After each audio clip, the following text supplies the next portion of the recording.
Quartier Carrefour à Duékoué. C'est ici qu'ont eu lieu d'importants massacres en mars 2011 lors de la prise de la ville par les forces loyales à Alassane Ouattara. Un an après, la zone porte encore les stigmates de ces violences. Les enquêteurs de la Cour pénale internationale viennent vérifier l'existence et les emplacements de charniers. Cet endroit a été signalé par la population et dans de nombreux rapports d'experts internationaux. Pour la première fois, les scientifiques de la CPI font un constat sur le terrain. Pour des raisons de sécurité, certains resteront anonymes. Seul le médecin légiste de la Cour est autorisé à parler. C'est une sonde archéologique qui sert à tester différences de densité du sol, de voir s'il y a des obstacles qui sont souterrains, comme des corps, et de confirmer éventuellement la présence de cadavres inhumés sur le site. Avec cette sonde, il tente de dissiper le doute. Ici, il y a une odeur de putréfaction à cet endroit.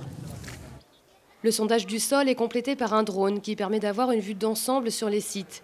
Une opération concluante pour les experts.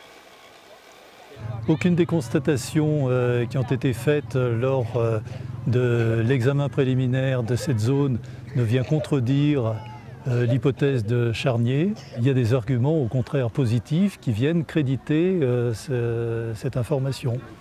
L'arrivée d'enquêteurs internationaux ne passe pas inaperçue. La population vit au quotidien à côté de ces charniers où des cadavres de certains de leurs proches ont été ensevelis. Ces habitants placent beaucoup d'espoir en la présence de ces étrangers.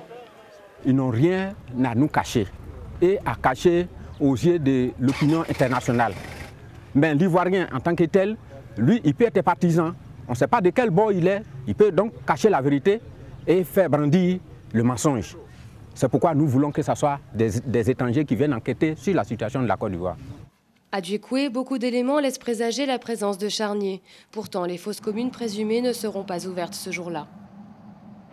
À son retour à Abidjan, le médecin légiste prépare un rapport et fait un débriefing avec le chef de la division coopération au bureau du procureur. L'objectif de cette mission a été atteint dans la mesure où il fallait d'abord ce qui a été documenté à la haie théoriquement, qu'on puisse le documenter, le confirmer géographiquement sur le terrain, sur certains sites, et puis en même temps préparer la stratégie d'enquête pour rassembler les éléments de preuve par rapport aux crimes les plus graves et aux plus hauts responsables. Avec les conclusions des experts, le procureur de la CPI doit désormais décider s'il procédera ou non à une exhumation.